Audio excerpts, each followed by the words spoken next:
Very good evening to all of you students.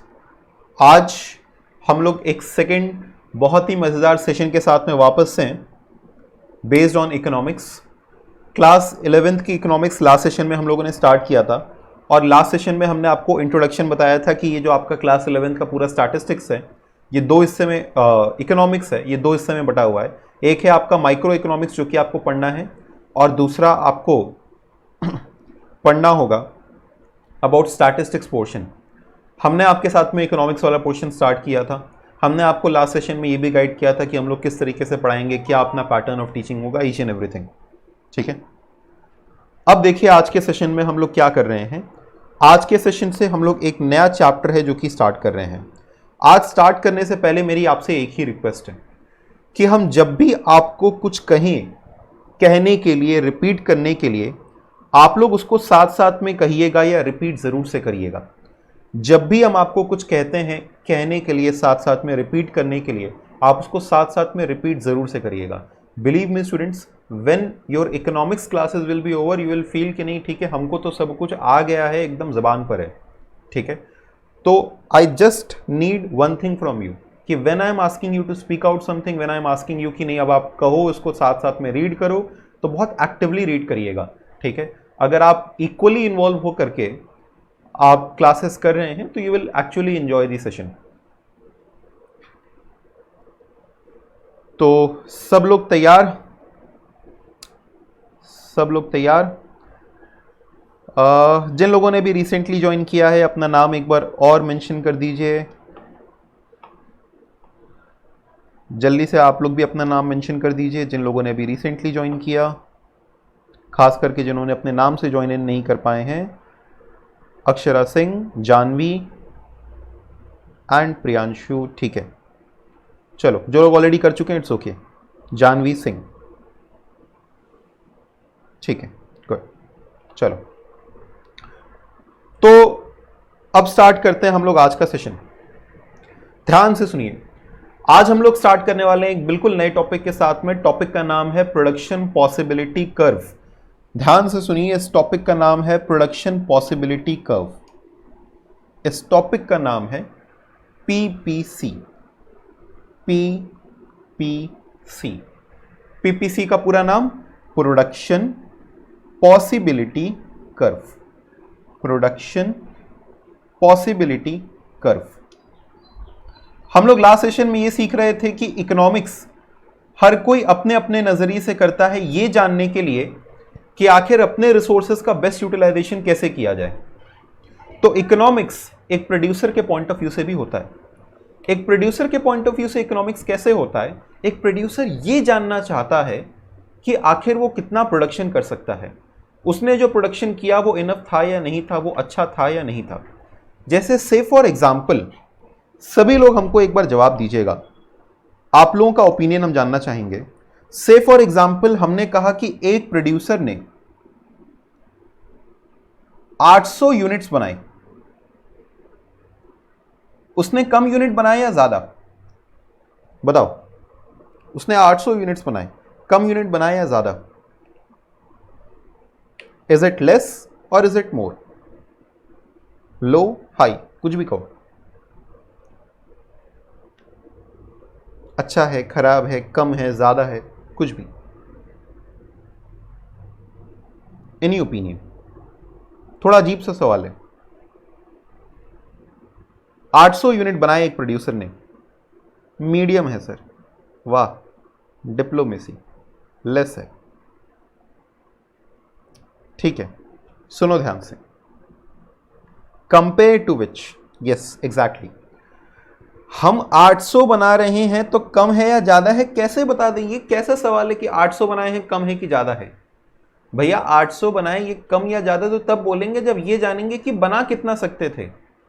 हमने आपसे कहा कि आपकी प्रोडक्शन की कैपेसिटी थी, ध्यान सुनना, आपकी प्रोडक्शन की कैपेसिटी, एक प्रोड्यूसर 5000 यूनिट बना सकता था, बनाया है सिर्फ और सिर्फ 800। सर बहुत कम बनाया है।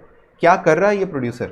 इसके पास में प्रोडक्शन की कैपेसिटी थी, इसके पास इतनी मशीनें रखी हुई थी कि वो 5000 यूनिट बना सके, लेकिन वो 800 यूनिट ही बना पा रहा है। सर ये प्रोड्यूसर अच्छा नहीं काम कर रहा है। अच्छा, इस प्रोड्यूसर के पास में 800 यूनिट ही बनाने की कैपेसिटी थी, इसने 800 यूनिट बना डाले। सर ये प्रोड्यूसर बहुत बढ़िया काम कर रहा है, अपनी फुल कैपेसिटी पे काम कर रहा है। तो भाई वो ज़्यादा बना रहा है कम बना रहा है, उसके लिए ये डिपेंड करता है कि वो बना कितना सकता है। ठीक है, तो पीपीसी या प्रोडक्शन पॉसिबिलिटी कर्व के थ्रू हम दो चीज़ें बताना चाहते हैं। नंबर 1, हमारे प्रोड्यूसर की प्रोडक्शन कैपेसिटी कितनी है। ध्यान सुनना, पीपीसी प्रोडक्शन पॉसिबिलिटी कर्व के थ्रू हम दो चीजें बताना चाहते हैं। नंबर 1, हमारे प्रोड्यूसर की प्रोडक्शन कैपेसिटी कितनी है। नंबर 2, हम बताना चाहते हैं कि वो एक्चुअल प्रोडक्शन कितना कर रहा है। हमारे प्रोड्यूसर की प्रोडक्शन कैपेसिटी कितनी है और वो एक्चुअल प्रोडक्शन कितना कर रहा है। अगर हमारी कैपेसिटी 800 की है, वो 800 बना रहा है, बहुत बढ़िया। अगर हमारी प्रोडक्शन कैपेसिटी 5000 की है और वो सिर्फ 800 बना रहा है, वो अपने कैपेसिटी पे काम नहीं कर रहा है, वो अच्छा नहीं काम कर रहा है। So it is as simple as that. But हमने अच्छा किया या नहीं किया, इसके लिए हमें ये जानना पड़ेगा। क्या जानना पड़ेगा? हमें जानना पड़ेगा अपनी प्रोडक्शन की कैपेसिटी। तो हमारी प्रोडक्शन की कैपेसिटी हमें कौन बताता है? हमारी प्रोडक्शन की कैपेसिटी हमें बताता है प्रोडक्शन पॉसिबिलिटी कर्व। ठीक है, अब सुनो, प्रोडक्शन पॉसिबिलिटी कर्व की डेफिनेशन, जो मेरा टेक्निक है किसी भी डेफिनेशन को पढ़ाने का, it is to bifurcate the things. तो I usually bifurcate the entire big definition into smaller parts. हम बड़ी डेफिनेशन को छोटे छोटे हिस्से में बांट देते हैं। तो देखो यहां पे हमने डिफाइन किया है कि क्या डेफिनेशन है पीपीसी की। पीपीसी की क्या डेफिनेशन है, ऊपर हमने लिखा है मीनिंग, और पॉइंट नंबर 1 इसकी मीनिंग लिखी हुई है। पीपीसी की क्या डेफिनेशन है? What is production possibility curve? We say production possibility curve is a curve. Production possibility curve क्या होगा? एक डायग्रामेटिक कर्व होगा, इस तरीके से एक कर्व बनाया हुआ होगा। देखो ध्यान से, पीपीसी कर्व बोल करके हम क्या बनाएंगे? हम ग्राफ पेपर के ऊपर एक कर्व बनाएंगे। ठीक है, अच्छा सर ये कर्व हमें क्या दिखाएगा? ये जो आपने कर्व बनाया, ये कर्व हमें क्या दिखाएगा? तो production possibility curve is a curve which will show various combinations, which will show क्या? Various combinations of two goods that can be produced. It will show various combinations. मान लो यहां पर हम रखते हैं ब्रेड,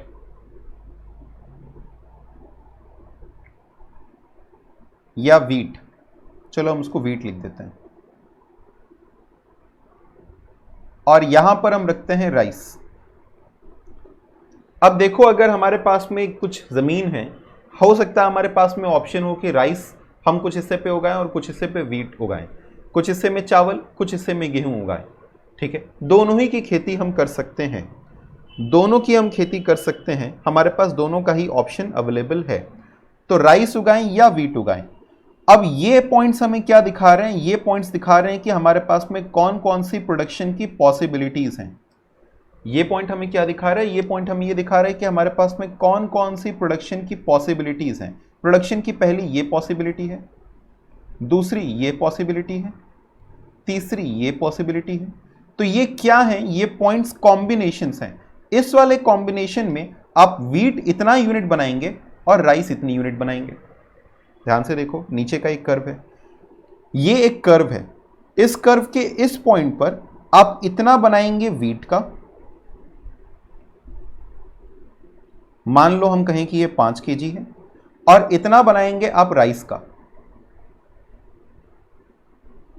मान लो ये 15 kg है।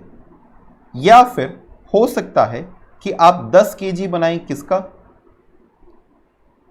वीट का, और केवल 10 kg ही बनाएं राइस का। तो कुछ भी हो सकता है, हम ये भी बना सकते हैं, हम ये भी बना सकते हैं अपने दिए गए पीस ऑफ लैंड में से। हम अपने पीस ऑफ लैंड से ये कॉम्बिनेशन भी बना सकते हैं, 5 किलो वीट 15 किलो राइस, या हम अपने दिए गए कॉम्बिनेशन से 10 किलो वीट और 10 किलो राइस, ये भी बना सकते हैं। हम कुछ भी बना सकते हैं, ये हमारे ऊपर चॉइस है। हम ये वाली कॉम्बिनेशन भी बना सकते हैं, हम ये कॉम्बिनेशन भी बना सकते हैं जिसमें सिर्फ राइस बनाएंगे, सिर्फ वीट बनाएंगे 15 kg। तो हम कोई सी भी कॉम्बिनेशन बना सकते हैं। तो ये कर्व हमें क्या दिखा रहा है? ये कर्व हमें कॉम्बिनेशंस दिखा रहा है। ये एक कॉम्बिनेशन है जिसमें दो गुड्स हैं। कौन से दो गुड्स हैं? एक है व्हीट, एक है राइस। ये कर्व, ये कॉम्बिनेशन नंबर बी अगेन हमें क्या दिखा रहा है कि 10 किलो व्हीट 10 किलो राइस। तो दीज आर क्या? These are combinations and these are combination of how many goods? 2 goods. तो what is PPC? Again let us come back to the definition. PPC is a curve representing various combination of 2 goods that can be produced. एक बार सभी लोग अपने मन में इस बात को, मन में क्या चिल्ला चिल्ला करके कहीं भी आजू बाजू वालों को भी सुनाई दे जाए, आप सभी लोग कहें it shows various combination of 2 goods that can be produced. आप सभी लोग इस बात पे सबसे ज्यादा फोकस करिए, can be produced मतलब कितना कर रहे हैं उससे कोई मतलब नहीं, कितना प्रोडक्शन किए उससे कोई मतलब नहीं, 500 बनाए कोई मतलब नहीं, 1000 बनाए कोई मतलब नहीं, कितना बनाए हमको बताओ ही मत, हमको बस ये बताओ व्हाट कैन बी प्रोड्यूस्ड। हमने कहा कि साहब हमने एक मशीन खरीदी, वो मशीन 2000 यूनिट्स बना सकती है। वो मशीन से फॉर एग्जाम्पल उस मशीन से हम ब्रेड बनाते हैं और वो 2000 यूनिट्स ब्रेड के बना करके हमको एक दिन में दे सकती है। तो उसके प्रोडक्शन कैपेसिटी कितनी? उसके प्रोडक्शन कैपेसिटी 2000 यूनिट्स की है। तो 2000 यूनिट से अपने को मतलब है। लेकिन सर उसने बनाया 1500, मतलब नहीं है। सर उसने बनाया 1800, मतलब नहीं है। उसने 2000 बना लिए, मतलब नहीं है। कितना बनाया उससे मतलब ही नहीं है। हम पीपीसी ये देख करके बनाते हैं कि हम कितना बना सकते हैं। सो प्रोडक्शन पॉसिबिलिटी है, एक्चुअल प्रोडक्शन नहीं है। Production possibility curve, production possibility curve tells you कि what combination can be produce, कितना बना सकते हैं using all the given resources. अगर हम अपने सारे रिसोर्सेस का इस्तेमाल कर लें, मतलब ये हमारे मैक्सिमम कैपेसिटी की बात करना चाह रहा है या मिनिमम कैपेसिटी की बात करना चाह रहा है? आप बताइए, आपको क्या लग रहा है? ये हमारी मैक्सिमम कैपेसिटी की बात कर रहा है या ये हमारी मिनिमम कैपेसिटी की बात कर रहा है?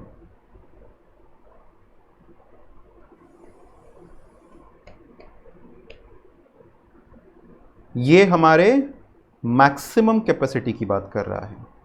बिल्कुल सही, ये हमारे मैक्सिमम कैपेसिटी की बात कर रहा है। ठीक है, तो ये हमारी मैक्सिमम कैपेसिटी की बात कर रहा है। ये हमको ये बताना चाह रहा है कि how much can be produced अगर हम सारे के सारे रिसोर्सेज का अपना इस्तेमाल कर लें तो, for a given state of technology, resource and period of time. हम कितना प्रोडक्शन कर सकते हैं या नहीं कर सकते हैं, ये तो इस बात पे निर्भर करेगा कि हम टेक्नोलॉजी कौन सी इस्तेमाल कर रहे हैं, हम रिसोर्सेज क्या इस्तेमाल कर रहे हैं और हम कितने समय के लिए बात कर रहे हैं। हमने आपसे कहा कि हम ये टेक्नोलॉजी इस्तेमाल करेंगे जिसमें हम एक ट्रैक्टर का इस्तेमाल करेंगे, चलो, या हमने कह दिया कि हमारे पास में 1 एकड़ की लैंड है, उसके ऊपर में हम प्रोडक्शन करेंगे 1 एकड़ ऑफ लैंड के ऊपर, वो हो गया हमारा रिसोर्स। और हम ये जानना चाह रहे हैं कि 1 महीने में कितना प्रोडक्शन करेंगे। तो देखो, हम जब कोई प्रोडक्शन की कैपेसिटी बताएंगे तो हम उसमें बताएंगे कि हमारे पास कितना रिसोर्स है, किस टेक्नोलॉजी से प्रोडक्शन कर रहे हैं, वंस अगेन कितना रिसोर्स है, किस टेक्नोलॉजी से प्रोडक्शन कर रहे हैं और कितने समय तक प्रोडक्शन कर रहे हैं, for a given resource, given technology and a given period of time. 3 things, resource, technology, period of time. ये 3 चीज़ें आपको दी रहती हैं कि हम कितने रिसोर्सेज का इस्तेमाल करेंगे, किस टेक्नोलॉजी का इस्तेमाल करेंगे और क्या हमारा पीरियड ऑफ टाइम होगा। ठीक है, इज इट क्लियर? चलिए नेक्स्ट आइए इसकी डेफिनेशन को वापस से अच्छे से पढ़ लें एक बार। सो जस्ट अ मिनट, हाँ स्टूडेंट्स, जस्ट अ मिनट।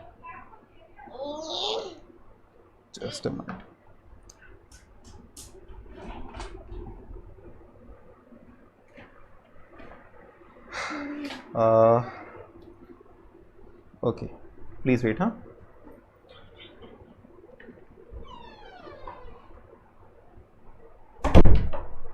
ठीक है।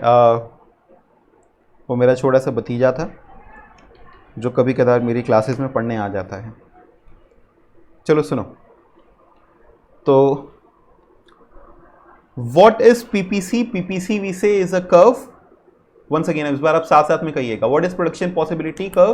Production possibility curve is a curve. Production possibility curve is a curve. which shows various combination of two goods. Production possibility curve is a curve which shows various possible combination of two goods that can be produced, that is produced नहीं, साथ साथ में that can be produced using all the given resources for a given state of technology, resource and period of time. Once again, together, साथ साथ में, आप I hope आप कह रहे हैं साथ साथ में. What is PPC? Production possibility curve is a curve which shows various possible combination of two goods that can be produced. It shows various possible combination of two goods that can be produced using all the given resources, period of time, state of technology. ठीक है?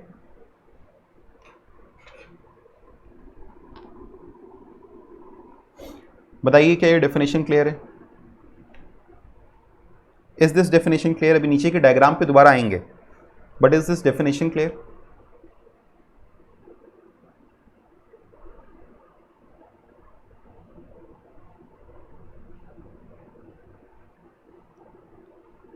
All those students who have joined us late right now, I'm teaching a chapter in microeconomics, production possibility curve नाम है इस chapter का, जिसमें आपको सिखा रहे हैं कि प्रोडक्शन की पॉसिबिलिटीज़ बताने के लिए कि कितना प्रोडक्शन हो सकता है, एक कर्व बनाया जाता है और वो कैसे बताता है उसी के बारे में हम सिखा रहे हैं. चलिए, everything is clear till now. तो हम लोग अब आगे बढ़ते हैं. आओ देखो देखो अपना ये प्रोडक्शन पॉसिबिलिटी कर्व कैसा दिखाई देता है. तो ये कुछ इस तरीके से दिखाई देता है. ऐसे करके इसको हम लोग ड्रॉ कर सकते हैं.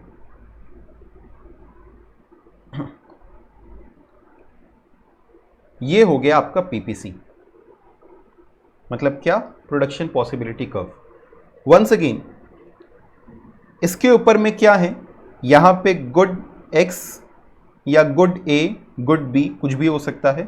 दो गुड्स के अलग अलग कॉम्बिनेशंस हैं. ये एक्स एक्सेस है, ये वाई एक्सेस है.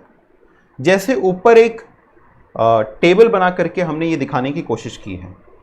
से फॉर एग्जाम्पल हमने कहा कि अगर आप सिर्फ गुड वाई बनाते हैं, प्रोड्यूसर कहता है कि भाई हमें तो सिर्फ गुड वाई बनाना है. गुड वाई क्या है? कोई सा भी एक सामान ले लेते हैं.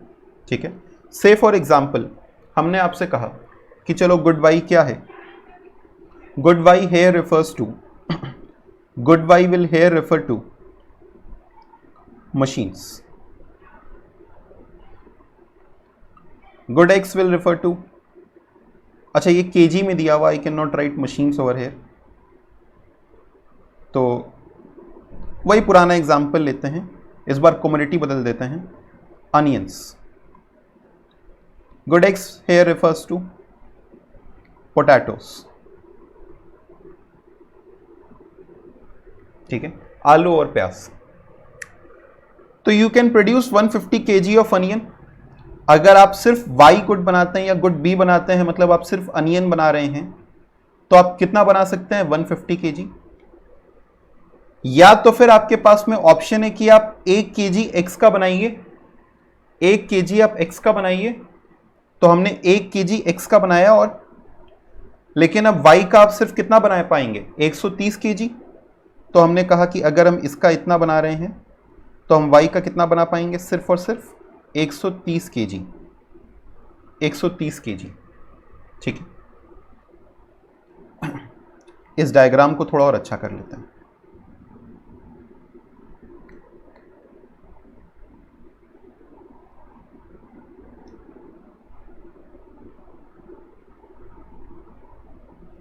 ठीक है.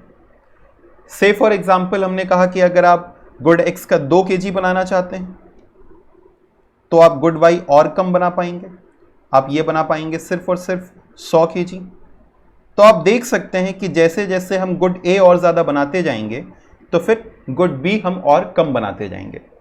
इसके पीछे ग्राफ वाला नहीं आ रहा है. ठीक है, ग्राफ वाला हम आपको फिर से समझा रहे हैं. देखिए यहाँ पे हमने 2 गुड्स बनाए हैं और उसी गुड्स की हम मार्किंग आपको बता रहे हैं. क्या मार्किंग बता रहे हैं? कि एक तरफ में हम एक गुड बना रहे हैं और दूसरे एक्सिस पे हम दूसरे गुड की मार्किंग बना रहे हैं. ठीक है. हमने कहा कि आप गुड बी अगर बना रहे हैं तो आप 150 बना सकते हैं, लेकिन फिर आप गुड ए नहीं बना पाएंगे. अगर आप गुड ए 1 kg बना रहे हैं तो फिर गुड बी आप सिर्फ और सिर्फ 130 बना पाएंगे. गुड ए अगर आप 2 बना रहे हैं तो फिर आप गुड बी सिर्फ और सिर्फ 100 बना पाएंगे। मतलब ये सभी के सभी अलग अलग कॉम्बिनेशंस हैं, ये सभी के सभी क्या हैं, अलग अलग कॉम्बिनेशंस हैं। वैसे ही करके एक और कॉम्बिनेशन से फॉर एग्जांपल हमने बताया कि अगर आप इसका 60 बना रहे हैं तो आप इसके 3 kgs बना पाएंगे, और अगर आप गुड ए के 4 यूनिट्स बना रहे हैं तो फिर आप गुड बी कुछ भी नहीं बना पाएंगे, 0 बना पाएंगे। तो ये क्या है, ऊपर एक इसका टेबल बना करके हमने दिखाया था, और इसी टेबल को हमने नीचे कैसे दिखा दिया, एक कर्व बना करके दिखा दिया। ऊपर एक टेबल बना करके दिखाया गया था और नीचे इसी को हमने कैसे दिखा दिया, एक कर्व बना करके दिखा दिया। ठीक है, तो what does this curve show, this curve indicates कि हम कितना कितना प्रोडक्शन कर सकते हैं एज अ प्रोड्यूसर। बताइए, अब कुछ क्लैरिटी आपको बिल्डअप हुई कि ये कर्व कैसे बनाया जा रहा है। एक तरफ में हम ए का बना रहे हैं, एक्स का बना रहे हैं, एक तरफ में वाई का बना रहे हैं, एक तरफ में एक गुड बना रहे हैं, दूसरी तरफ में दूसरा गुड बना रहे हैं।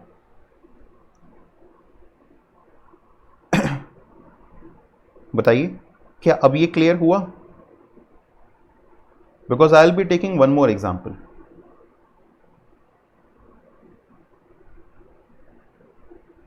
ठीक है, ठीक है, still I can take one more example.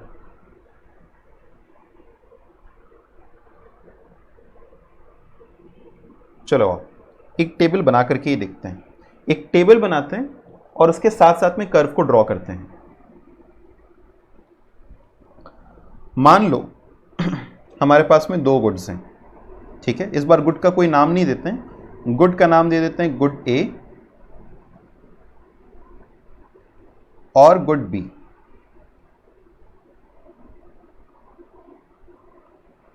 यहां पे हमने लिखा कॉम्बिनेशन।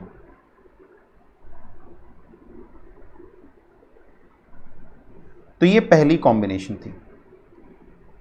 इसमें हम सिर्फ और सिर्फ क्या बना रहे थे, गुड ए बना रहे थे 20 यूनिट। तो गुड बी के कितने यूनिट्स बना रहे थे, 0। अब जब हम एक और कॉम्बिनेशन निकालते हैं तो हम गुड ए के कम यूनिट्स बनाते हैं, हम गुड बी का एक और यूनिट बनाना चाहते हैं, तो गुड ए के कुछ कम बना पाएंगे। देखो, एक सिंपल सा फंडा है हमारे पास, एक सिंपल सा फंडा है हमारे पास। वो फंडा ये है कि अगर हम एक तरफ में प्रोडक्शन बढ़ा रहे हैं तो दूसरी तरफ में घटाना पड़ेगा, कुछ पाने के लिए कुछ खोना पड़ेगा। ये बड़ा ही सिंपल सा फंडा है अपना। तो हमने कहा गुड बी के भैया एक और यूनिट बनाएंगे तो ए के कुछ कम यूनिट्स बना पाओगे फिर आप। ठीक है, तो हमने कहा ए का कितना बना पाएंगे फिर। चलो, से फॉर एग्जाम्पल अब आप ए के सिर्फ और सिर्फ 18 यूनिट्स बना पाओगे। ठीक है, अच्छा, अब अगर हम कहें कि आप गुड बी के 2 यूनिट्स बनाना चाह रहे हो तो अब आप गुड ए के सिर्फ और सिर्फ 14 यूनिट्स बना पाएंगे। अच्छा, अगर हम गुड बी के 3 यूनिट्स बना पा रहे हैं तो आप सिर्फ और सिर्फ 8 यूनिट्स इसके कर पाएंगे। और अगर हम इसके 4 यूनिट्स बनाना चाह रहे हैं तो आप गुड ए अब नहीं बना पाओगे। अब आइए इसी को हम लोग एक कर्व शेप में ड्रॉ करके देखते हैं। ये हमने एक टेबल बनाया और इस टेबल में क्या है, 1 2 3 4 5 कॉम्बिनेशंस हैं। अब आइए इसी को हम लोग एक फॉर्म में ड्रॉ करके देखते हैं, कर्व के फॉर्म में ड्रॉ करके देखते हैं। यहां पर हमने बनाया good A on X axis, यहां पे हमने बनाया good B on our Y axis. ठीक है, नहीं उल्टा करना पड़ेगा, वाई एक्सिस पे बना देंगे गुड ए और यहां पे बना देंगे गुड बी।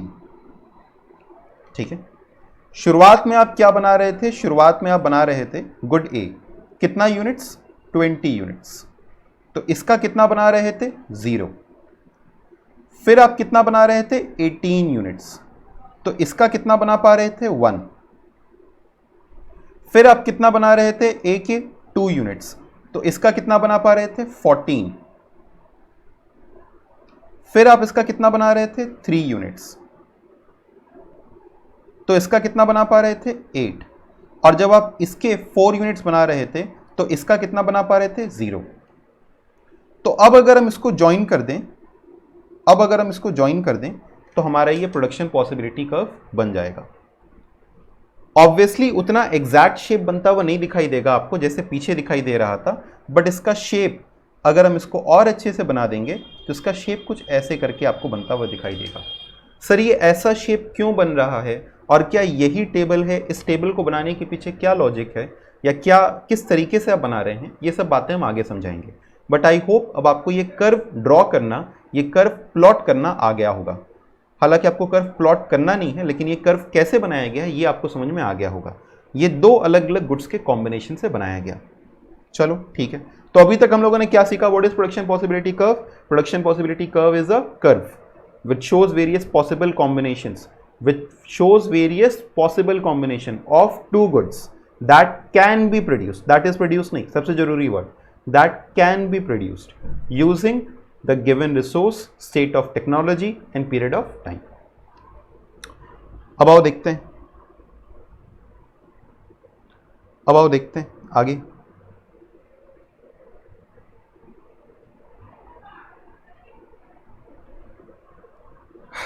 देखिए,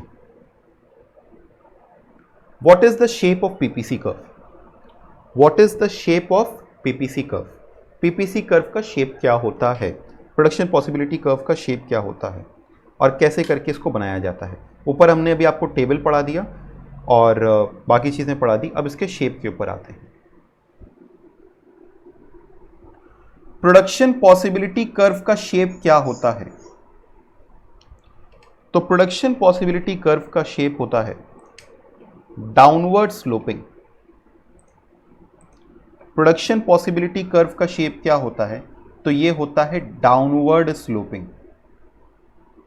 अब आपने कहीं ना कहीं पहले क्लास 10th में कॉन्वेक्स मिरर और कॉनकेव मिरर पढ़ा होगा, कॉन्वेक्स मिरर और कॉनकेव मिरर पढ़ा होगा। आप बताइए इसे कौन सा मिरर कहते थे, कॉन्वेक्स या कॉनकेव? ये कौन सा मिरर होता था, कॉन्वेक्स या कॉनकेव?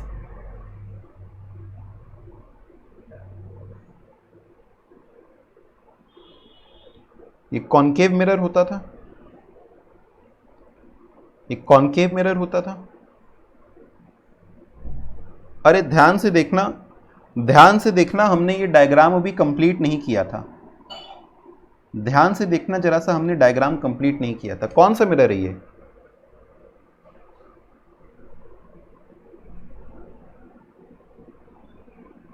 बड़ी जल्दी पलट गए सब, बड़ी जल्दी सबकी ओपिनियन चेंज हो गई। चलो सुनो ध्यान से, सुनो ध्यान से। बिल्कुल आपने जो पहले कहा था वो बिल्कुल सही था, लेकिन मेरे एक छोटे से चेंज कर देने से आपको ऑब्वियसली जो आपका ओपिनियन है वो चेंज हो गया। पहले आप यहां से देख रहे थे, आप पहले यहां से देख रहे थे, ये आपकी आंख है, आप पहले यहां से देख रहे थे, तो यहां से देखने पर ये आपको कॉनकेव नजर आ रहा था। अब आप यहां से देखने लगे ये बनाने के बाद, तो अब यहां से देखने पर आपको ये कॉन्वेक्स नजर आ रहा है। तो देखो बात यही है कि देख कहां से रहे हैं। तो सुनो ध्यान से, हम कहेंगे कि ये कर्व क्या है, ये कर्व है कॉनकेव। सर लेकिन कॉनकेव अगर हम यहां से देखेंगे तब तो हमको कॉन्वेक्स नजर आएगा। यहां से नहीं देखेंगे ना, यहां से देखेंगे, ओरिजिन से, ओरिजिन से देखेंगे तो क्या दिखाई देगा, कॉनकेव। तो हम ये नहीं कहेंगे the curve is concave, the production possibility curve is concave to origin, the production possibility curve is concave to origin. यहां से देखो और देखो क्या दिखाई दे रहा है, द कर्व इज क्या, कॉनकेव। तो हम पूरे एक्यूरेसी के साथ में कहेंगे, हम सिर्फ ये नहीं कहेंगे कि the production possibility curve is concave. जो आपका पहला इंस्टिंक्ट था बिल्कुल सही था, it is concave, but it is concave to where, it is concave to origin. अगर हम ओरिजिन से देखेंगे तो क्या नजर आएगा, द कर्व इज कॉनकेव। तो what is the shape of production possibility curve? दो बातें कहेंगे इसके अंदर। The shape of production possibility curve is downward sloping. once again the production possibility curve is downward sloping and it is concave to the origin, it is downward sloping and it is concave to the origin। ठीक है, this is the shape of production possibility curve। ठीक है, आपसे पूछा जाएगा what is the shape of production possibility curve, दो चीजें बताएंगे, it is downward sloping and it is concave to the origin। downward sloping का मतलब ये नीचे आ रहा है, ऊपर की तरफ नहीं जा रहा है। ठीक है, बोलिए इसका शेप ये है और इसका शेप कैसे बोलते हैं ये क्लियर हो गया। The shape is downward sloping and it is concave to the origin. ये कॉन्केव टू ओरिजिन क्यों कह रहे हैं ये भी आपको समझ में आ गया होगा। कम ऑन फास्ट बोलो।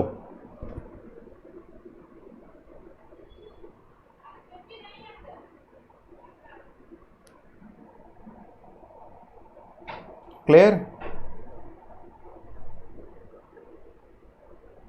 ओके ठीक, बढ़िया। चलो नेक्स्ट।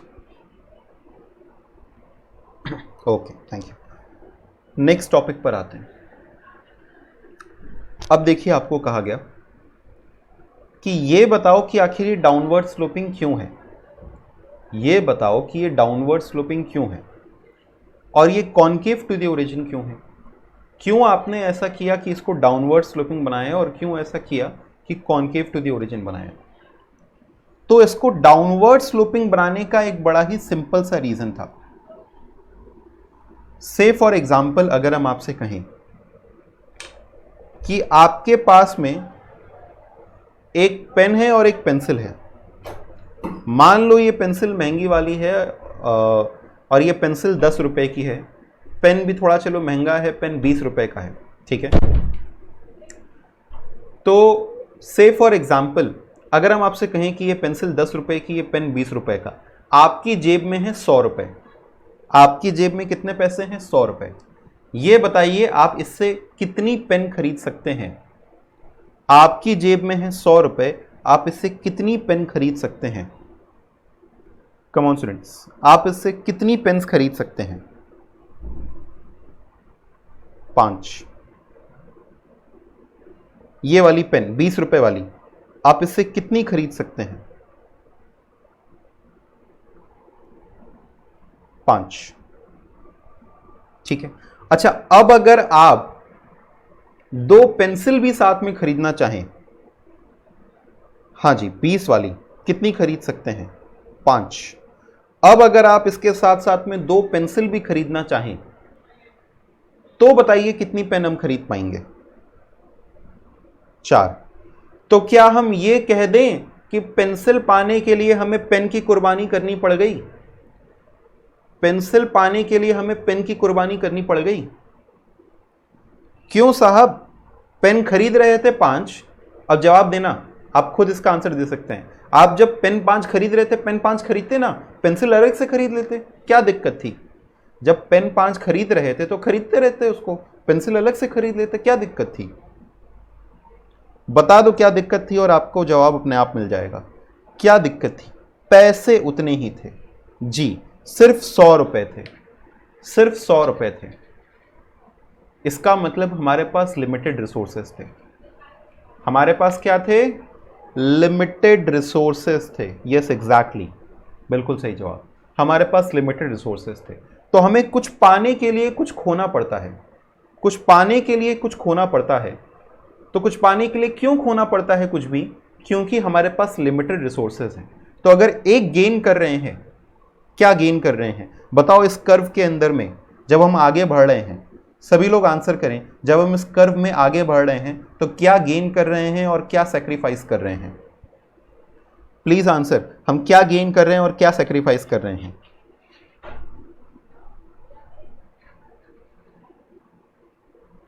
क्या गेन कर रहे हैं और क्या सैक्रिफाइस कर रहे हैं?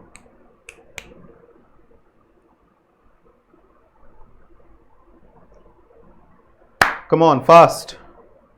ए gain, be less. Good, yes. A gain कर रहे हैं और बी सैक्रिफाइस कर रहे हैं। एग्जैक्टली, बिल्कुल सही है। तो ए गेन कर रहे हैं और बी सैक्रिफाइस कर रहे हैं। आपसे सिंपल सा सवाल पूछा जाए कि हम क्यों कहें कि ये डाउनवर्ड स्लोपिंग है? ये डाउनवर्ड स्लोपिंग है क्योंकि जब हम एक रिसोर्स गेन करते हैं, जब एक की प्रोडक्शन बढ़ाते हैं तो दूसरे का घटाना पड़ता है। अच्छा, ऐसा क्यों एक की प्रोडक्शन बढ़ाने पे दूसरे का घटाना पड़ता है? Because we have limited resources. Because we have limited resources. Is this clear? तो why is production possibility curve downward sloping? देखो, कोई भी चीज डाउनवर्ड स्लोपिंग या नेगेटिवली स्लोप तब होता है जब एक बढ़े और दूसरा घटे। एक बढ़े और दूसरा घटे। तो ए के बढ़ने पे बी क्यों घट रहा है? क्योंकि we have limited resources. So to increase the production of one good, the other has to be sacrificed. We have limited resources, so to increase the production of one good, the other has to be sacrificed. I hope this is clear. Why is it downward sloping? Because a producer has limited resources. So to increase the production of one good, the other has to be sacrificed. Hence it is downward sloping. बोलो भाई, clear? देखो बात बड़ी ही logical सी थी, sir एक बढ़ा रहे हैं तो दूसरा घटाना तो पड़ेगा, लेकिन उसको कहने का अपना तरीका होना चाहिए। कई बार बहुत ऑब्वियस ही चीज़ों को कहने का सही तरीका आपको आना चाहिए। कॉमर्स कहीं ना कहीं इस बात से काफ़ी ज़्यादा रिलेट करता है।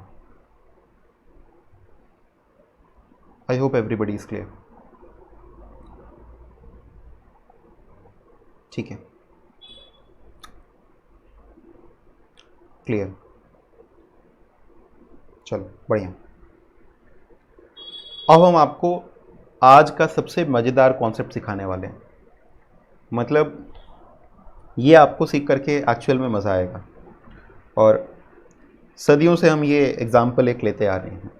ठीक है, ध्यान से सुनना इस एग्जाम्पल को, ध्यान से सुनना इस एग्जाम्पल को। ठीक है, चलो ये पेन है, ये पेन है। इस पेन की कॉस्ट आपको मालूम है कितनी है?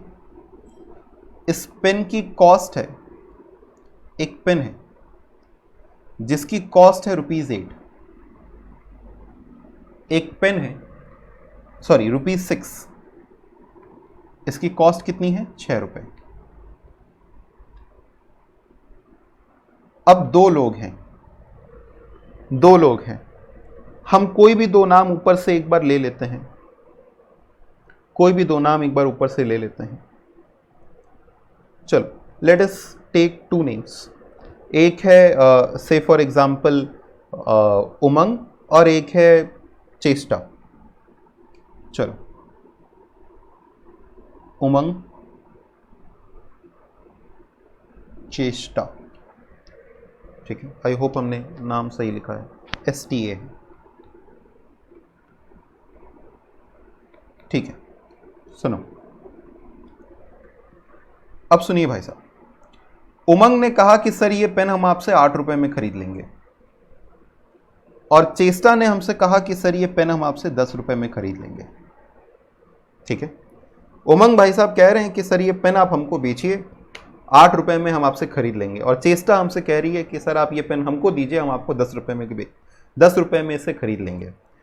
से फॉर एग्जाम्पल ये पेन हमने चेष्टा को नहीं बेची, उमंग ये पेन हमने आपको बेच दी, और ये कितने में हमने आपको सेल कर दी? ये पेन हमने आपको सेल कर दी ₹8 के अंदर। हमने ये पेन चेष्टा को नहीं बेची, हमने ये पेन किसको बेच दी? हमने ये पेन उमंग को बेच दी। तो ये बताइए हमें प्रॉफिट हुआ या लॉस? ये बताइए हमें प्रॉफिट हुआ या लॉस?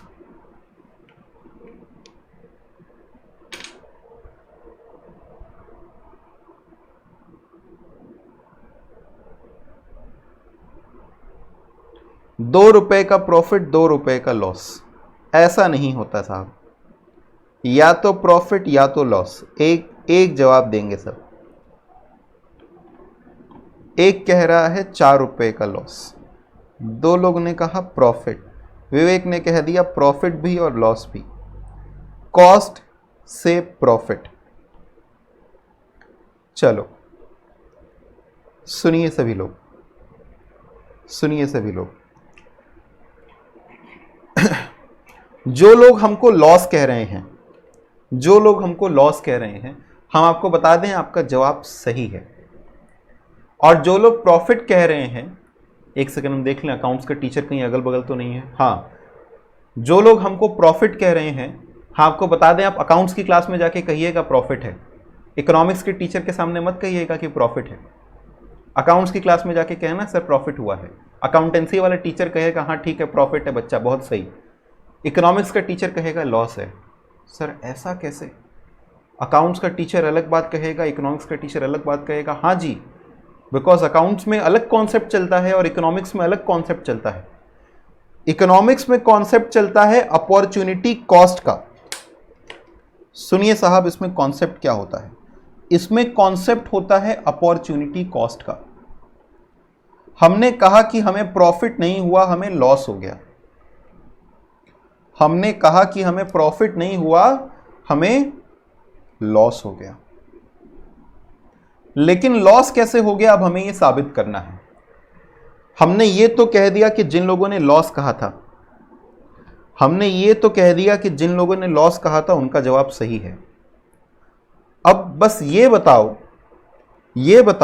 कि लॉस का हमने बचपन में एक फॉर्मूला पढ़ा था कि loss is equal to cost minus selling price.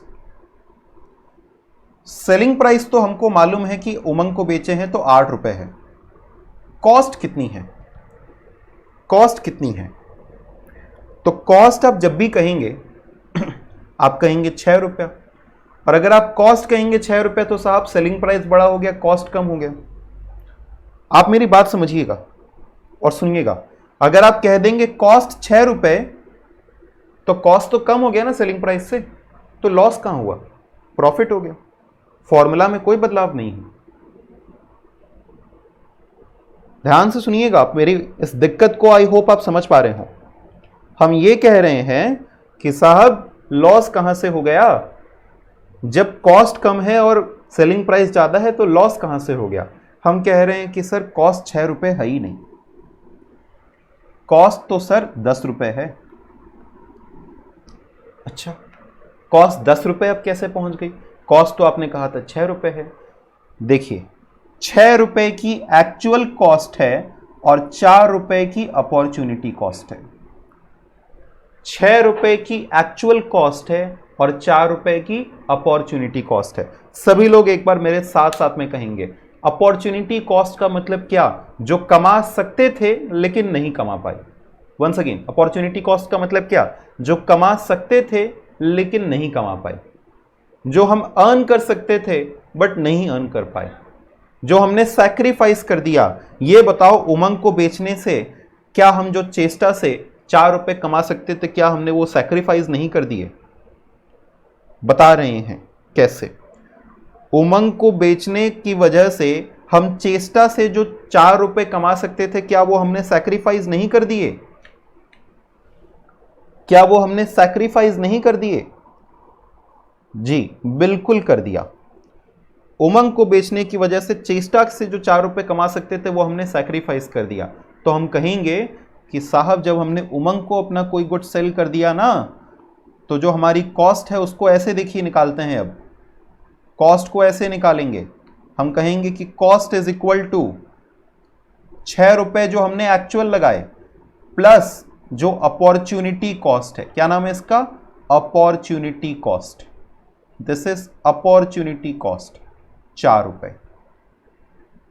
4 रुपए मतलब हमारी टोटल कॉस्टिंग कितनी हो गई? 10 रुपए। अब देखो, टोटल कॉस्ट कितना? 10 रुपया।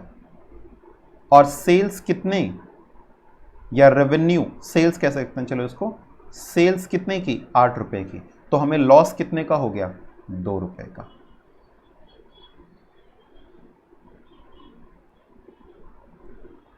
तो अपॉर्चुनिटी कॉस्ट ये 4 रुपया कहां से आया? हम 4 रुपया अर्न कर सकते थे किससे? चेष्टा से। ₹4 could have been earned. ₹4 could have been earned. किससे अर्न कर सकते थे?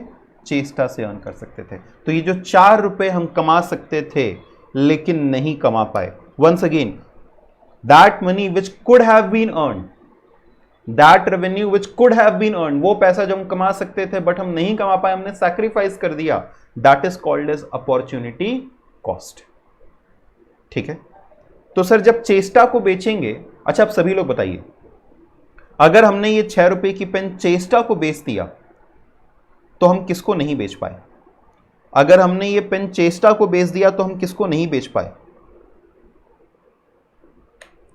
अच्छा, अब ये सवाल हम प्रियांशु आपके सवाल का जवाब देंगे। प्रियांशु आपके सवाल का जवाब देंगे। तो हम किसको नहीं बेच पाए? उमंग को। तो उमंग से कितने पैसे कमा सकते थे? 2 रुपया उमंग से भी तो कमा सकते थे ना। तो कहीं ना कहीं चेष्टा को बेचने की वजह से हम उमंग से कितने नहीं कमा पाए? 2 रुपए। तो अब ये समझिए, चेष्टा को हमने 10 रुपए में बेचा तो हम उमंग से 2 रुपए नहीं कमा पाए। तो इस बार मेरी कॉस्ट कितनी? 6 रुपए जितने का वो हमको एक्चुअली पड़ा था, प्लस 2 रुपए जो हम किससे नहीं कमा पाए? उमंग से। स्टिल हमको यहां पे दिखाई देगा कि हमने कितने रुपए का प्रॉफिट कमाया? 2 रुपए का हमने प्रॉफिट कमाया। 2 रुपए का हमने प्रॉफिट कमाया। इसका मतलब सर, अगर आप उमंग को बेच रहे हैं तो आपको 2 रुपए का लॉस है, और चेष्टा को बेच रहे हैं तो फिर आपको 2 रुपए का प्रॉफिट है। अब सभी लोग सुनिए, मेरे पास में एक बड़ा ही लॉजिकल सा सवाल आया, सर आप ऐसा क्यों कर रहे हैं? जब चेष्टा 10 रुपए में खरीद रही है और उमंग 8 रुपए में खरीद रहा है, तो ऐसा क्यों आप कर रहे हैं कि आखिर आपने उमंग को सेल किया, चेष्टा को नहीं सेल किया? ऐसी क्या दिक्कत थी? साहब देखिए, इकोनॉमिक्स यही तो बताता है आपको कि अगर आप उमंग को सेल करेंगे तो आपको नजर तो आ सकता है 2 रुपए का प्रॉफिट। अगर आपने उमंग को सेल किया तो हो सकता है आपको लगे कि there is a profit of ₹2, but वो एक्चुअल में प्रॉफिट नहीं है। वो एक्चुअल में प्रॉफिट नहीं है। ठीक है, अब आप लोग मेरी बातों को लॉजिकली सुनना और समझना शुरू करिए। फिलहाल के लिए सारा एग्जाम्पल, ये 6 रुपए, 8 रुपए, 10 रुपए हटाइए और मेरे एग्जाम्पल को सुनिए। इनसे मिलिए, ये है मिस्टर एक्स।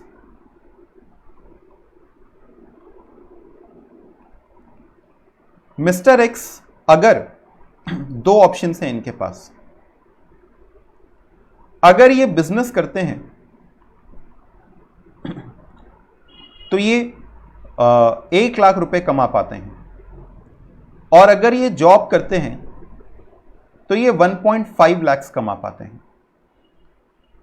अगर ये बिजनेस कर लेते हैं और 1.5 लाख रुपीस का प्रॉफिट अर्न करते हैं, तो ये क्या सैक्रिफाइस कर रहे हैं? ये जॉब सैक्रिफाइस कर रहे हैं। तो ये बताइए, इनका ये डिसीजन सही है या गलत है? इनका ये डिसीजन सही है या गलत है?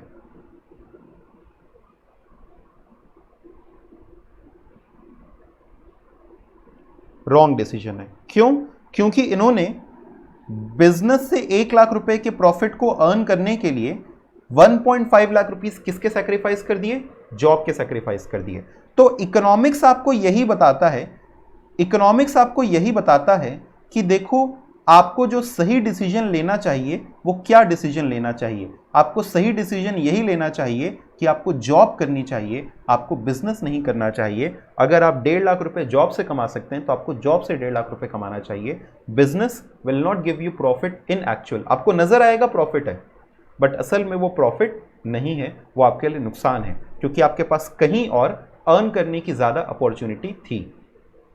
तो इकोनॉमिक्स टेल्स यू कि अगर हमारे पास अलग अलग ऑल्टरनेटिव्स है तो बेस्ट ऑल्टरनेटिव हमारे लिए क्या होगा। तो ये देखो, हमको जॉब में, हमको बिजनेस में क्या मालूम चलेगा? बिजनेस करने के दौरान इकोनॉमिक्स हमें कैसे हेल्प करेगा?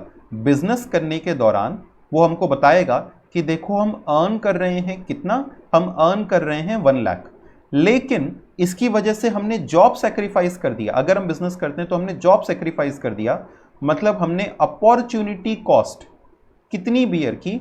हमने अपॉर्चुनिटी कॉस्ट 1.5 लाख की बियर की।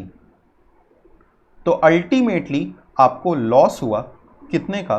50,000 रुपए का।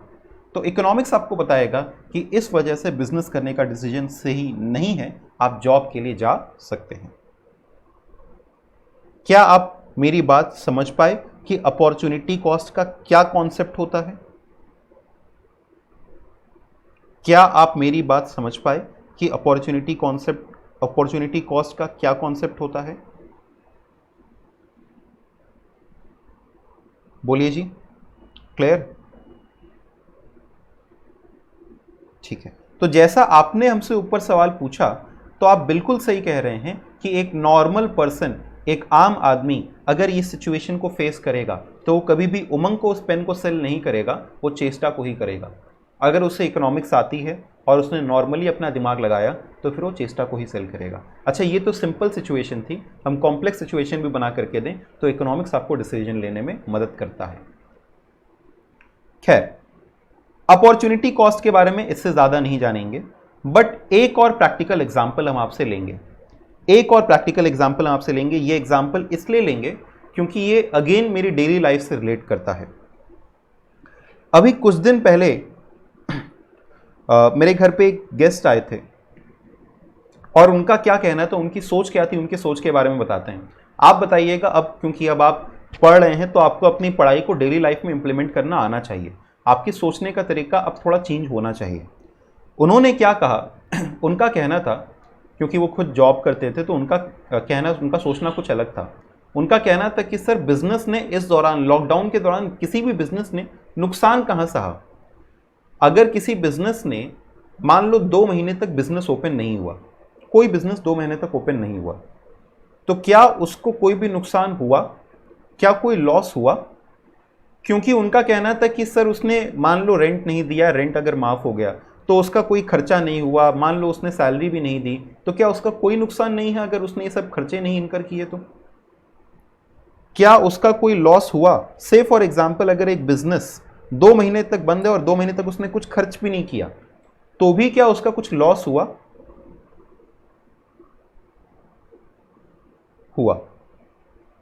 कैसे लॉस हुआ? क्योंकि सर, वो ये जो 2 महीने बंद रहा, इन 2 महीनों में कमाई कर सकता था, अर्निंग कर सकता था, और अगर वो ये अर्निंग नहीं कर पा रहा है तो वो भी एक तरीके का क्या है? लॉस है। यस और no? Yes, this is opportunity cost. तो खैर, हम आपको बताएं, क्योंकि वो एज में बड़े थे, हमने उनके बात को कॉन्ट्राडिक्ट नहीं किया, लेकिन हमने कहीं ना कहीं उसी वक्त सोच लिया था कि जब हम अपने स्टूडेंट्स को पढ़ाएंगे तो उनको ये एग्जाम्पल जरूर से देंगे, तो वो एक अपनी गलत ओपिनियन तो रख गए, बट साथ ही साथ हमको एक एग्जाम्पल भी दे गए समझाने के लिए। खैर, आप भी अगर देख लें, कन्फ्लिक्ट कर सकें तो फिर करें, नहीं तो उसको इग्नोर करें। चलिए, ठीक है, आओ भाई आगे बढ़ते हैं। हमने आपको अपॉर्चुनिटी कॉस्ट का कॉन्सेप्ट सिखाया। देखो, अपॉर्चुनिटी कॉस्ट का क्या कहना है। इसकी डेफिनेशन होती है कि opportunity cost is the benefit of next best alternative foregone. What is the definition? Opportunity cost is the benefit of the next best alternative foregone. वो जो हम कमा सकते थे या बना सकते थे, जो नहीं बना पाए, दैट इज अपॉर्चुनिटी कॉस्ट। अब इसका मतलब क्या है नेक्स्ट बेस्ट का, तो ये भी आपको बता दें। से फॉर एग्जाम्पल, हमने आपसे कहा कि हमारे पास जॉब भी थी 1.5 लाख रुपए की, बिजनेस भी था 1 लाख रुपए का, एक थर्ड ऑल्टरनेटिव भी था जिसमें हम कह रहे थे कि चलो जॉब या बिजनेस कुछ नहीं करते हैं, या से फॉर एग्जाम्पल हम किसी एक फैमिली बिजनेस में चले जाते हैं, और उस फैमिली बिजनेस के अंदर में आई कुड हैव अर्न 80,000। तो अगर हम कहें कि हमने ये 1.5 लाख रुपए कमाए हैं, तो हमने 1 लाख और 80,000 दोनों थोड़ी गवाया। हमने जो नेक्स्ट बेस्ट था, अगर हम जॉब कर रहे थे तो हमने क्या गवाया? हमने ये 1 लाख रुपए गवाए। क्यों? क्योंकि हमारे पास 2 तरह के बिजनेस करने के अपॉर्चुनिटीज थे। एक अलग बिजनेस जिसमें हम 1 लाख कमाते, और एक फैमिली बिजनेस जिसमें हम 80,000 कमाते। तो हमने क्या गवाया? क्या हमने दोनों गवा दिए? नहीं साहब, हम दोनों में से कोई एक ही करते ना। तो हमने कौन सा गवाया? जो नेक्स्ट बेस्ट था। इस जॉब के बाद नेक्स्ट बेस्ट क्या था? बिजनेस था, अलग वाला बिजनेस था, सेपरेट बिजनेस था। तो हमारा जो नेक्स्ट बेस्ट था वो क्या था? ये वाला बिजनेस, 1 लाख रुपए। तो इसकी बहुत ज़्यादा टेक्निकलिटी में तो अपने को नहीं जाना है, बस ये ध्यान रखना है कि अगर अलग अलग ऑल्टरनेटिव है, हमने जॉब चूज किया तो नेक्स्ट बेस्ट क्या है? ये वाला बिजनेस 1 लाख। 80,000 वाले से हमको मतलब नहीं है, क्योंकि चूज करते तो कोई दोनों में से एक ही करते। तो नेक्स्ट बेस्ट जो हमने गवा दिया वो क्या था? 1 लाख रुपए। So what do we say? We say that opportunity cost is the benefit of the next best alternative forgone. In economics, इसकी एक्सप्लेनेशन भी हमने थोड़ी बहुत लिखी है। In economics we not only consider the cost which has been actually incurred, जो actually incur हुआ है सिर्फ वही नहीं लिखते, but also the cost of the benefit which could not be gain, वो हम गेन नहीं कर पाए। In this way it is different from accountancy. Accountancy से ये इस मामले में अलग है। अकाउंटेंसी सिर्फ जो एक्चुअल खर्चा होता है वही रिकॉर्ड करता है, लेकिन इकोनॉमिक्स जो हो सकता था उसको भी रिकॉर्ड करता है। As it is just a study that tells us about decision making. देखो, इकोनॉमिक्स पढ़ाने का ये ऑब्जेक्टिव कहीं से भी नहीं है कि हम आपको प्रॉफिट या लॉस निकाल के बताएं, ये ऑब्जेक्टिव नहीं है, वो आपको अकाउंट्स के टीचर सिखाएंगे। इकोनॉमिक्स पढ़ाने का ऑब्जेक्टिव सिर्फ ये है कि हम आपको ये बता सकें कि हमें ए को सेल करना चाहिए या बी को सेल करना चाहिए, हमें जॉब करनी चाहिए या बिजनेस करनी चाहिए। डिसीजन लेना आपको इकोनॉमिक्स सिखाता है, प्रॉफिट या लॉस निकालना आपको अकाउंटेंसी में सीखना होगा। ठीक है, तो वही चीज़ यहाँ पे हमने लिखवाई है। ये आपके करिकुलम का पार्ट नहीं है, ये मेरा एक एक्स्ट्रा नोट था जो आपकी एक्सप्लेनेशन के लिए था। ठीक है, आई होप आपको अपॉर्चुनिटी कॉस्ट का कॉन्सेप्ट क्लियर हो गया, तो हम इसके बारे में और आगे आपको समझाएं।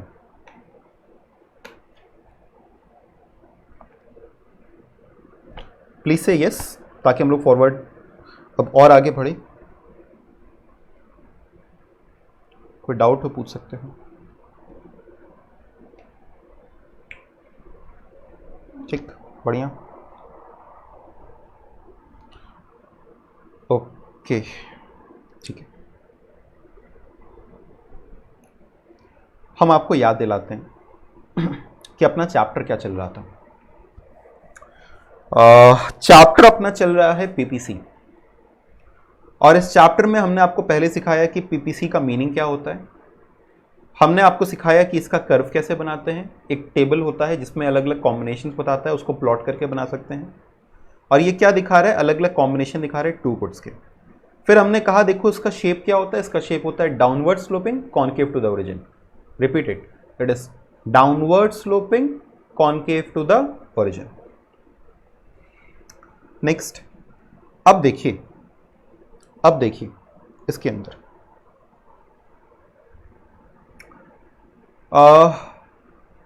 हम लोग ये सीख रहे थे कि ये डाउनवर्ड स्लोपिंग क्यों है। तो हमने आपसे कहा डाउनवर्ड स्लोपिंग इस वजह से है क्योंकि we have as we increase the production of one good the other has to be sacrificed. And why the other has to be sacrificed? Answer था लिमिटेड रिसोर्सेज। फिर पता नहीं कैसे अचानक से हम चले गए अपॉर्चुनिटी कॉन्सेप्ट के ऊपर, अपॉर्चुनिटी कॉस्ट के ऊपर। उसके ऊपर इसलिए गए थे क्योंकि अब हम आपको इसका रीजन सिखाने वाले हैं। किसका reason? Why is PPC curve concave to the origin. ये कॉन्केव टू द ओरिजिन क्यों होता है ये हम आपको सिखाने वाले हैं। ठीक है, और ये एक थोड़ा सा हम कह सकते हैं हल्का टिपिकल कॉन्सेप्ट है, बट आई होप कि अब आप समझने की इसको कोशिश करेंगे। ठीक है, तो पूरे फोकस के साथ में अगले 10 मिनट के लिए बस आप सुनिएगा। अपनी 10 मिनट का सेशन और बचा हुआ है, तो आप 10 मिनट के लिए और पूरे फोकस के साथ में सुनिएगा, ध्यान दीजिएगा। ठीक है,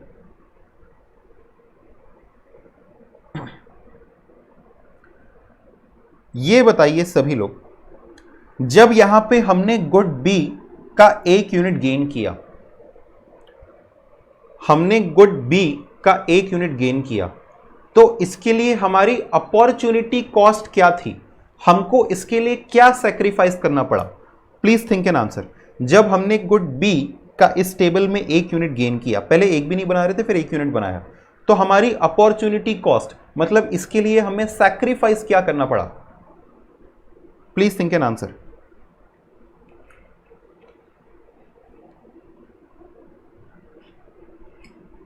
ठीक, बढ़िया जी, बहुत बढ़िया, बिल्कुल सही जवाब।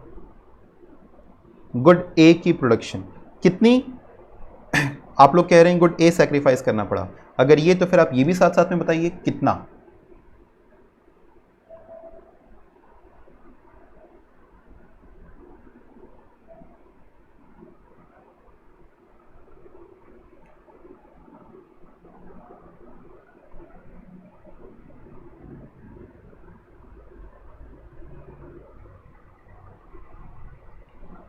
दो यूनिट हमें सेक्रीफाइस करना पड़ा।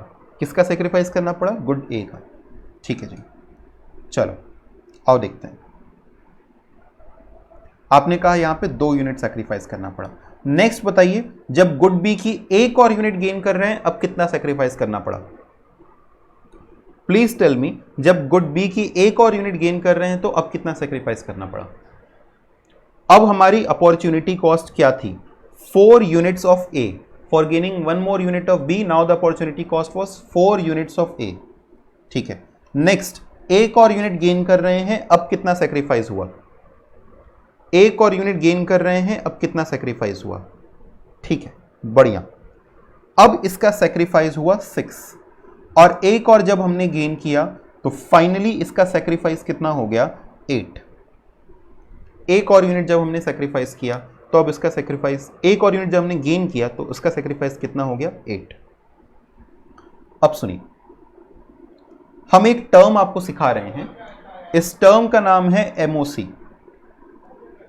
और एमओसी का पूरा नाम क्या हुआ? एमओसी का पूरा नाम हुआ मार्जिनल अपॉर्चुनिटी कॉस्ट। एमओसी का पूरा नाम क्या हुआ? Marginal opportunity cost. ठीक है, this is marginal opportunity cost. What is marginal opportunity cost? It is the rate of sacrifice. ये है एमओसी कि हमें कितना सैक्रिफाइस करना पड़ रहा है। So what it is? It is the rate of sacrifice of one good, किसी एक गुड का। हमारे लिए यहां पे कौन सा गुड सैक्रिफाइस हो रहा है? Good A. For gaining 1 additional unit. For gaining कितना? 1 additional unit of another good. For gaining 1 additional unit of another good. किसी गुड की एक एडिशनल यूनिट को गेन करने के लिए दूसरे गुड के जितने यूनिट्स को सैक्रिफाइस करना पड़ रहा है, जैसे यहां पे बी की एक यूनिट को गेन करने के लिए 2 सैक्रिफाइस करना पड़ गया, तो हमारी मार्जिनल अपॉर्चुनिटी कॉस्ट है 2। फिर बी की एक यूनिट को गेन करने के लिए हमें 4 यूनिट सेक्रीफाइस करना पड़ गया, मार्जिनल अपॉर्चुनिटी कॉस्ट हो गया 4। और एक बात आप सभी लोग याद रखेंगे, हम पूरे इकोनॉमिक्स में जब भी वर्ड इस्तेमाल करेंगे मार्जिनल, आप कहेंगे 1 एडिशनल यूनिट। ठीक है, तो हम कह रहे हैं मार्जिनल, आप मनी मन कहेंगे 1 एडिशनल यूनिट। हम आगे जाके आपको सिखाएंगे marginal utility, marginal cost, marginal product, marginal ये, मार्जिनल वो, कुछ भी कहेंगे। लेकिन हम अगर कह रहे हैं वर्ड मार्जिनल तो आप क्या कहेंगे? 1 एडिशनल यूनिट। तो मार्जिनल का मतलब क्या? मार्जिनल का मतलब 1 एडिशनल यूनिट। तो मार्जिनल अपॉर्चुनिटी कॉस्ट का मतलब क्या? हमने एक एडिशनल यूनिट गेन की तो उसके लिए जितना हमें दूसरे गुड का सैक्रिफाइस करना पड़ गया, इसे हम नाम देते हैं मार्जिनल अपॉर्चुनिटी कॉस्ट। और यहां पर हम क्या देखते जा रहे हैं कि मार्जिनल अपॉर्चुनिटी कॉस्ट पहले 2 था, फिर और सेक्रीफाइस करना पड़ा 4 हो गया, फिर और सेक्रीफाइस करना पड़ा 6 हो गया, फिर और सेक्रीफाइस करना पड़ा 8 हो गया। तो ये मार्जिनल अपॉर्चुनिटी कॉस्ट बढ़ती जा रही है, ये मार्जिनल अपॉर्चुनिटी कॉस्ट बढ़ती जा रही है। ये बढ़ती जा रही है, इससे क्या फर्क पड़ेगा इसके ऊपर बाद में आएंगे। बट फिलहाल ये बताइए, क्या आपको ये डेफिनेशन क्लियर हुई? क्या ये डेफिनेशन क्लियर हुई? फिर से देखिए क्या डेफिनेशन है। It is the rate of sacrifice. कितना सैक्रिफाइस करना पड़ा? एक यूनिट गेन कर रहे हैं वो तो पक्का है, बट कितना सैक्रिफाइस करना पड़ा ऑफ वन गुड, किसी एक गुड का। जैसे यहां पे क्या है, ए हम सैक्रिफाइस कर रहे हैं for gaining 1 additional unit of another unit नहीं, अनदर गुड। और यहां पे क्या गेन कर रहे हैं? बी। बोलिए एक बार सभी लोग, क्या ये डेफिनेशन आपको क्लियर हुई?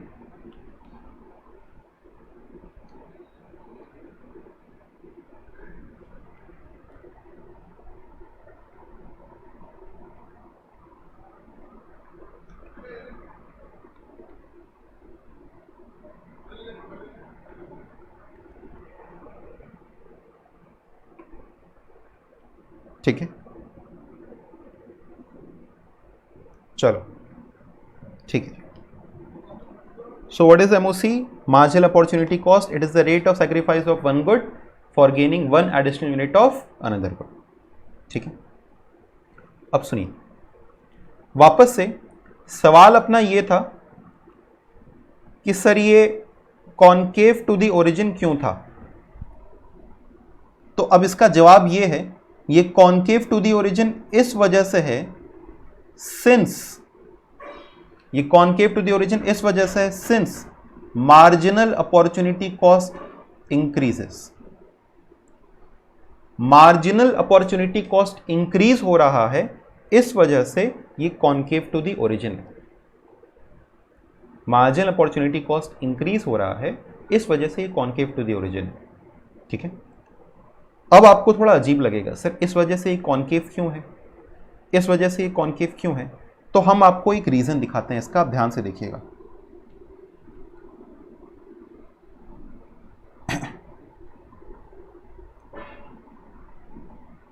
ध्यान से देखिएगा, ठीक है। ये यहां पे ये सिचुएशन थी, हमने पहली यूनिट गेन किया तो उसके लिए हमने सैक्रिफाइस किया।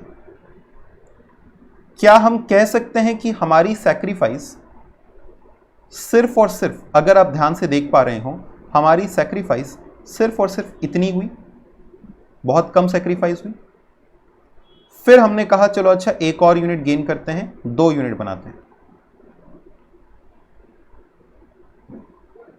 इस बार आप देख सकते हैं कि हमारी सैक्रिफाइस और भी ज्यादा हुई। इस बार आप देख सकते हैं कि हमारी सैक्रिफाइस थोड़ी और ज्यादा हुई। फिर हमने कहा तीसरी यूनिट बनाओ।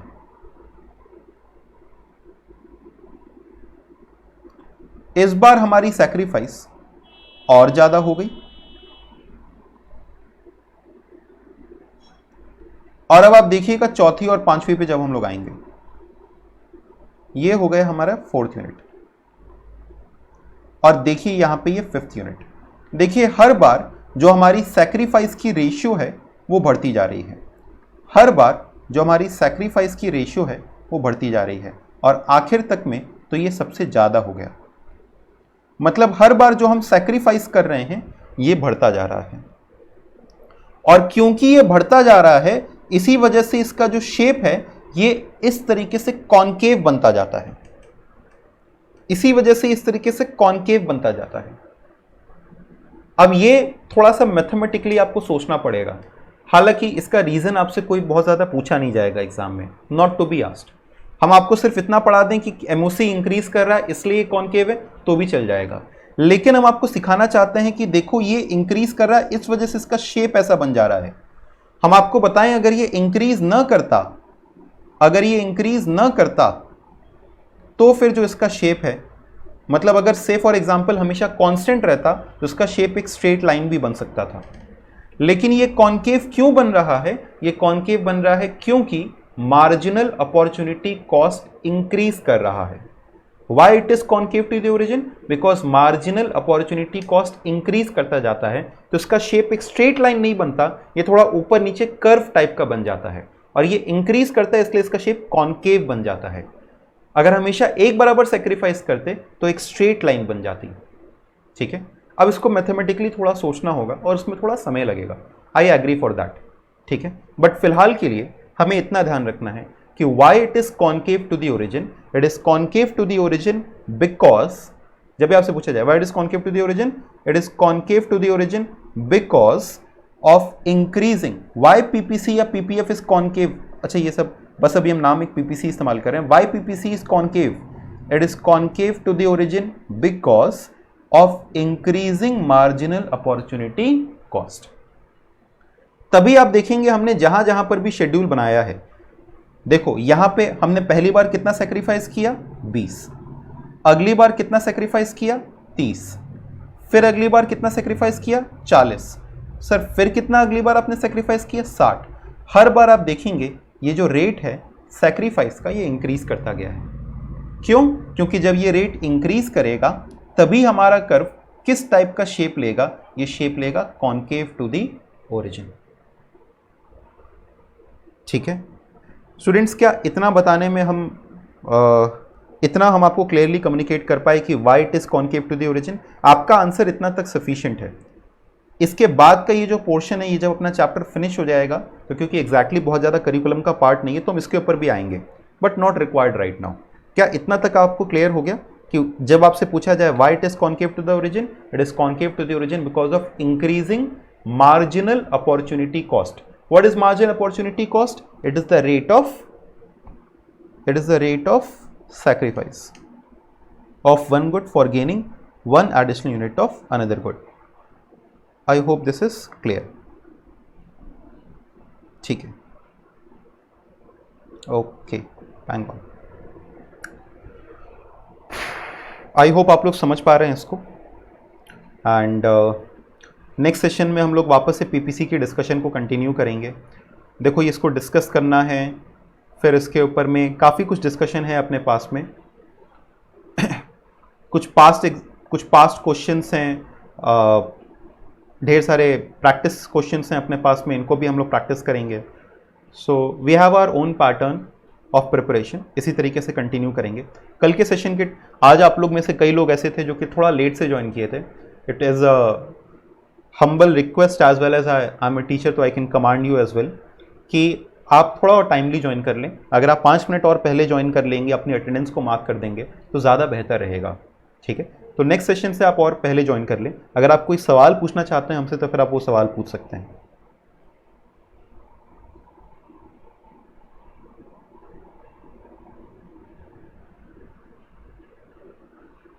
आज के सेशन से जुड़ा हुआ कि पीपीसी क्या होता है, ये टेबल बनाया हमने. Shape of PPC, downward sloping, concave to the origin, opportunity cost, next best alternative जो फॉरगॉन होता है. किसी भी तरीके का सवाल या कोई और सवाल आप हमारे कोर्स से जुड़ा हुआ कुछ पूछना चाहते हैं, आप पूछ सकते हैं.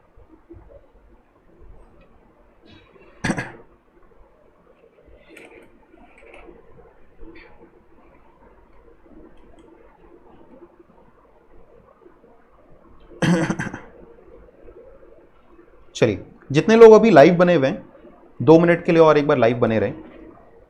ठीक है,